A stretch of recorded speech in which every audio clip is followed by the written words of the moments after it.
In today's video, I'm going to teach you how to set Microsoft Office as default app in Windows 11. Setting an app as the default tells Windows to always use that program when you open certain file types like Word documents, Excel spreadsheets, or PowerPoint presentations. This saves clicks and keeps your workflow consistent across File Explorer, email attachments, and downloads. We'll start by opening Settings. The quickest way is to press Windows plus I on your keyboard. If you prefer using the mouse, click the Start button and choose Settings from the menu. Either route takes you to the same place. Once Settings is open, look to the sidebar and click Apps, then select Default Apps.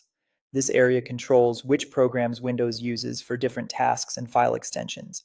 At the top, you'll see a search box labeled Set Defaults for Applications.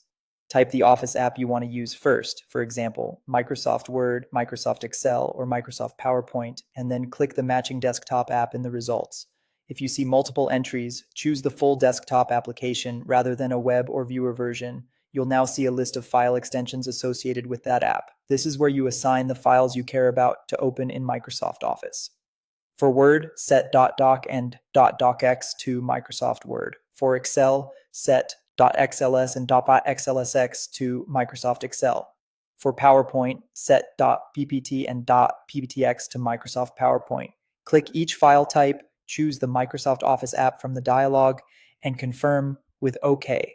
Windows may prompt you to confirm that you want to switch. Go ahead and accept to apply the change. Take a moment to review the list to make sure the key extensions point to the right app. If you work with older files, mapping both the legacy and modern formats like .xls alongside xlsx helps ensure everything opens where you expect. When you're finished with one app, repeat the same process for each other Office program you want as the default. Return to the default apps page, search for the next app, and assign its file types the same way.